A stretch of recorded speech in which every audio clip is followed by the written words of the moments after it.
ഈശോമിശിഹായ്ക്ക് സ്തുതിയായിരിക്കട്ടെ. ആത്മീയ ഭോജ്യത്തിൽ നാം ഇന്ന് വിചിന്തനം ചെയ്യുന്ന വിഷയം ഒന്നിനും കൊള്ളാത്തത് എടുക്കരുത്, കൊടുക്കരുത് എന്ന യാഥാർത്ഥ്യം. വചനം നമ്മെ പഠിപ്പിക്കുന്ന ഒരു കാര്യമാണ്. ഒന്നിനും കൊള്ളാത്തത് നാം എടുക്കുകയും ചെയ്യരുത്, കൊടുക്കുകയും ചെയ്യരുത്. ഒരു സംഭവം ഞാൻ ഓർക്കുന്നു. ഒരു ഭാര്യാഭർത്താക്കന്മാർ അവര് സംസാരിച്ചു വന്നപ്പോൾ സൂചിപ്പിച്ച ഒരു കാര്യം, ഭർത്താവിന് ഭയങ്കരമായിട്ടുള്ള ടെൻഷൻ. സാധാരണഗതിയിൽ ഭാര്യമാർക്കാണ് ടെൻഷൻ കൂടുതൽ. ഭർത്താവ് കുറച്ചുകൂടെ സംയമനം പാലിച്ചും സ്ട്രോങ് ആയിട്ട് നിൽക്കും. പക്ഷേ ഇവരുടെ കാര്യത്തിൽ നേരെ തിരിച്ച, തൊട്ടതിനും പിടിച്ചതിനെല്ലാം ഭർത്താവിന് ടെൻഷൻ. ഭാര്യയ്ക്കാണെങ്കിൽ അവരുടെ പ്രതീക്ഷയ്ക്കൊത്ത് കാര്യങ്ങൾ വരാതിരിക്കുമ്പോഴും അവരുടെ പ്രതീക്ഷകളെ തകിടം മറിയുമ്പോഴും എല്ലാം ഭാര്യ വളരെ സ്ട്രോങ് ആയിട്ട്, ഭർത്താവിനാണ് ടെൻഷൻ. ഒരിപ്പം വേണമെങ്കിൽ ഒരാൾ വാക്ക് പറഞ്ഞത് അവര് പാലിച്ചില്ല, വണ്ടി വരാനായിട്ട് 10 മിനിറ്റ് ലേറ്റ് ആയി, ഇതെല്ലാം ഭർത്താവിന് ടെൻഷനാണ്. ഭാര്യയ്ക്കാണേലും ഭർത്താവിനാണേലും ടെൻഷൻ നല്ലതല്ല. അത് നമുക്ക് ഒരുപാട് പ്രശ്നങ്ങൾ സൃഷ്ടിക്കും എന്നുള്ളത് ദൈവവചനം നമ്മെ ഓർമ്മിപ്പിക്കുന്ന കാര്യമാണ്. വിശുദ്ധ പാതിരി പിയോ ജീവിത വിജയത്തിന് പറഞ്ഞിരിക്കുന്ന 3 കാര്യങ്ങളിൽ ഒന്ന് ഈ പറഞ്ഞ കാര്യമാണ്. അദ്ദേഹം പറയുന്നത് വിശ്വാസത്തോടെ പ്രാർത്ഥിക്കും, ജീവിത വിജയത്തിന് അത് ഉപകരിക്കും. പ്രത്യാശ നഷ്ടപ്പെടുത്താതിരിക്കുക, ജീവിത വിജയത്തിന് അത് ഉപകരിക്കും. മൂന്നാമതൊരു കാര്യം കൂടി അദ്ദേഹം സൂചിപ്പിച്ചു, ആകുലപ്പെടാതിരിക്കുക, ടെൻഷൻ അടിക്കാതിരിക്കുക. എന്നിട്ട് അദ്ദേഹം പറഞ്ഞത് ആകുലപ്പെടുന്നത് ഒന്നിനും കൊള്ളാത്ത കാര്യമാണ്, ഗുഡ് ഫോർ നത്തിങ്. അതാണ് അദ്ദേഹം പറഞ്ഞത്. ആകുലപ്പെടുന്നത് ഒന്നിനും കൊള്ളാത്ത കാര്യമാണ്. നമ്മൾ ആരെങ്കിലും എന്തെങ്കിലും വേസ്റ്റ് സാധനം എവിടെയെങ്കിലും കൂട്ടി വെച്ചിട്ടുണ്ട്, വേണമെങ്കിൽ എടുത്തോണ്ട് പോകാൻ പറഞ്ഞാൽ നമ്മൾ എടുത്തോണ്ട് പോവോ? വേസ്റ്റ് നമ്മൾ കളയാനാ നോക്കുക, അത് എടുത്തോണ്ട് പോകാൻ നമ്മളാരും നോക്കത്തില്ല എന്ന് പറഞ്ഞ പോലെ ആകുലത നമ്മൾ കൊണ്ട് നടക്കുമ്പോൾ ഒന്നിനും കൊള്ളാത്ത കാര്യം നമ്മൾ ചുമന്നുകൊണ്ട് നടക്കുന്നു എന്നുള്ള യാഥാർത്ഥ്യം മറക്കരുത്. അങ്ങനെയുള്ളവർക്ക് ജീവിത വിജയം വരിക്കാൻ അത് തടസ്സമാകും എന്നുള്ളത് ഈ വിശുദ്ധൻ കൃത്യമായിട്ട് സൂചിപ്പിച്ച ഒരു കാര്യം കൂടിയാണ്. നമുക്കിത് മനസ്സിൽ വെച്ചുകൊണ്ട് ഏതാനും ചില കാര്യങ്ങൾ, 3-4 പ്രധാനപ്പെട്ട കാര്യങ്ങൾ വിചിന്തനം. ഒന്നാമത്തെ കാര്യം, ഒന്നിനും കൊള്ളാത്ത കാര്യമാണ് ആകുലത എന്നുള്ളത് ഹൃദയത്തിൽ നാം ഉറപ്പിക്കണം. ഫിലിപ്പിയർ 4-ാം അധ്യായം 4-ാമത്തെ വചനം പറയുന്നത് എന്താ? ഒന്നിനെക്കുറിച്ചും ആകുലപ്പെടരുത്. കർത്താവിൽ ആശ്രയിച്ച് ദൈവത്തിൽ ശരണപ്പെട്ടുകൊണ്ട് നീ മുമ്പോട്ട് പോകുക. അപ്പോൾ നിനക്ക് സന്തോഷമുണ്ടാകും, സമാധാനമുണ്ടാകും. സഭാപ്രസംഗൻ 5 3-ാമത്തെ വചനം പറയുന്നത്, ആകുലതയേറുമ്പോൾ ദുസ്വപ്നങ്ങൾ കൂടും. ഇതുമൂലം നല്ലൊരു ഉറക്കം പോലും കിട്ടാത്തവര്, സുഖനിദ്ര ലഭിക്കാത്ത വ്യക്തികളുണ്ട്. കാരണം ടെൻഷൻ, ആകുലത. സഭാപ്രസംഗൻ 11:10 കൂടി എടുത്താൽ അവിടെ പറഞ്ഞിട്ടുണ്ട്, മനസ്സിന്റെ ആകുലത അകറ്റുക.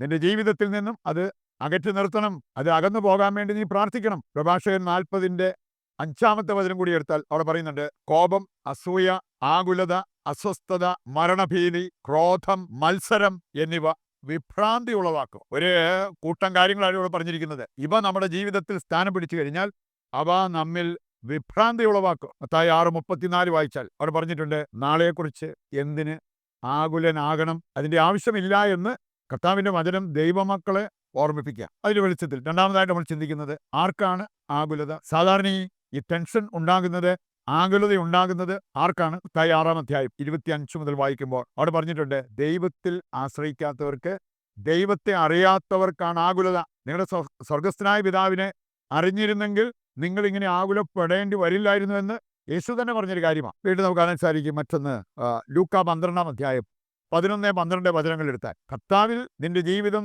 നീ സമർപ്പിച്ച് കർത്താവിൽ ആശ്രയിച്ച് ജീവിക്കുന്ന വ്യക്തിയാണോ, നീ എന്ത് പറയണം, എങ്ങനെ പറയണം എന്ന് പോലും ചിന്തിച്ച് ആകുലപ്പെടേണ്ട. പറയേണ്ടത് തക്ക സമയത്ത് പരിശുദ്ധാത്മാവിലൂടെ നിനക്ക് നൽകപ്പെടും. ഈ ദൈവത്തെ, പരിശുദ്ധാത്മാവിനെ, ദൈവത്തിന്റെ പ്രവർത്തനത്തെയൊക്കെ അറിയാത്തത് കൊണ്ടാണ് അനാവശ്യമായിട്ട് ആകുലപ്പെടുന്നത് എന്ന് ദൈവവചനം നമ്മെ പഠിപ്പിക്കുക. മറ്റൊന്ന് നമ്മൾ കാണുന്നുണ്ട്, ദൈവത്തിൽ ആശ്രയം വയ്ക്കാത്തവർക്ക് ആകുലത ഉണ്ടാവും. ഇത് സങ്കീർത്തനം 32:10-ാമത്തെ വചനം വായിച്ചാൽ നമുക്ക് കാണാൻ സാധിക്കും, ദുഷ്ടർ അനുഭവിക്കേണ്ടി വരുന്ന വേദന വളരെ വലുതാണ്, എന്നാൽ കർത്താവിൽ ആശ്രയിക്കുന്നവരെ കർത്താവിന്റെ സ്നേഹം വലയം ചെയ്യും. ദൈവാശ്രയത്വമുള്ളവർക്ക് ഈ ഒരു ലാമിനേഷൻ, ദൈവസ്നേഹത്തിന്റെ ലാമിനേഷൻ അവർക്കുണ്ടാകും എന്നുള്ളത് വചനം നമ്മെ ഓർമ്മിപ്പിക്കുക. സങ്കീർത്തനം 112 7-ാമത്തെ വചനത്തിൽ പറഞ്ഞിട്ടുണ്ട്, ഞാൻ കർത്താവിൽ ആശ്രയിക്കുന്ന വ്യക്തി ആയതുകൊണ്ട് എനിക്ക് ദുർവാർത്ത കേട്ടാലും ഞാൻ കുലുങ്ങത്തില്ല. അപ്പൊ അതുകൊണ്ട് അതൊരു വലിയ കാര്യമാണ്. മറ്റൊന്ന്, പ്രാർത്ഥനയില്ലാത്തവർക്കാണ് ആകുലത കൂടുക. ഇംഗ്ലീഷിൽ ഒരു കാര്യം പറഞ്ഞിട്ടുണ്ട്, ലെസ് പ്രയർ മോർ വറി. പ്രാർത്ഥന കുറയുന്നവർക്ക് ഒരുപാട് ടെൻഷൻ ഉണ്ടാവും. നല്ലപോലെ പ്രാർത്ഥന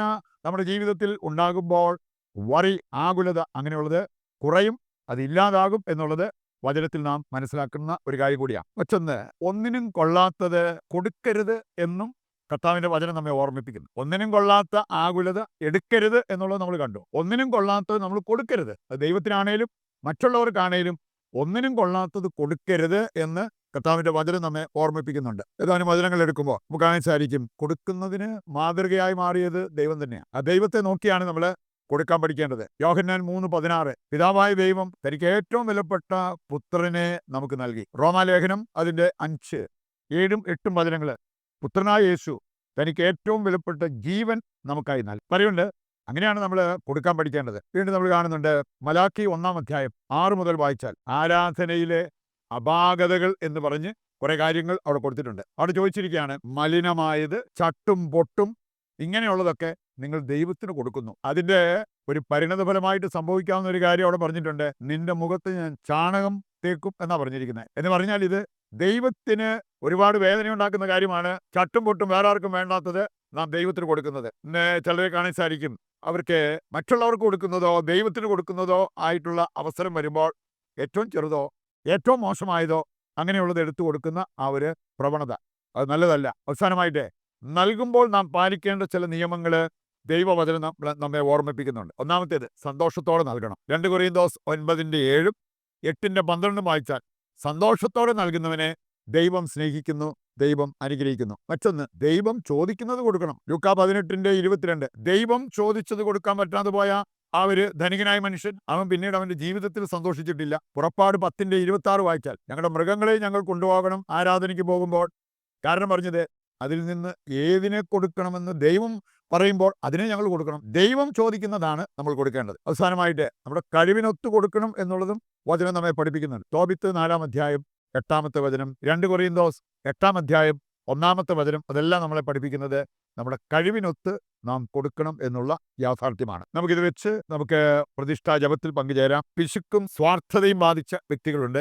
അവർക്കൊരു മാനസാന്തരം വരാൻ ദൈവത്തോട് പ്രാർത്ഥിക്കാം. സർവ്വ നന്മകളുടെയും ഉടയവനും ഉറവിടവുമായ ദൈവമേ, അങ്ങയുടെ വചനം ധ്യാനിച്ച ഞങ്ങളെ വചനം ജീവിക്കുന്നവരും ആ വചനം പ്രചരിപ്പിക്കുന്നവരുമാക്കണമേ. വചനം ആദരിക്കുന്നവർക്ക് ഉത്കർഷം ലഭിക്കുമെന്ന് വാഗ്ദാനം ചെയ്ത ദൈവമേ, ഞങ്ങൾക്ക് ആവശ്യമായ സന്തോഷവും അഭിവൃദ്ധിയും ഞങ്ങളുടെ മേൽ ചൊരിയണമേ. ഞങ്ങളുടെ ഉദ്ദിഷ്ട കാര്യങ്ങൾ സാധിച്ചു തരണമേ. അങ്ങയെ സ്നേഹിക്കാനും പരസ്പരം സ്നേഹിക്കാനും ജീവിത വിശുദ്ധി കാത്തു സൂക്ഷിക്കാനും ഞങ്ങളെ സഹായിക്കണമേ. ആമേൻ. നമ്മുടെ പ്രത്യേക ആവശ്യങ്ങളും പ്രാർത്ഥനാ നിയോഗവും ഈ അൾത്താരയിൽ സമർപ്പിച്ചുകൊണ്ട് താഴ്ന്ന സ്ഥലത്ത് കർത്താവിനെ സ്തുതിച്ച് ദിവ്യകാരുണ്യത്തിന്റെ ആശീർവാദവും നമുക്ക് സ്വീകരിക്കാം. യേശുവേ നന്ദി. Hallelujah, hallelujah, hallelujah, hallelujah. കർത്താവേ, അങ്ങയുടെ നാമം ഉയർത്തി പ്രാർത്ഥിക്കുന്ന ഞങ്ങളെ, ഞങ്ങളുടെ കുടുംബത്തെ, ഞങ്ങളുടെ എല്ലാ ആവശ്യങ്ങളെയും അവിടുന്ന് ആശീർവദിക്കണമേ, അനുഗ്രഹിക്കണമേ. യേശുവേ നന്ദി, യേശുവേ സ്തുതി.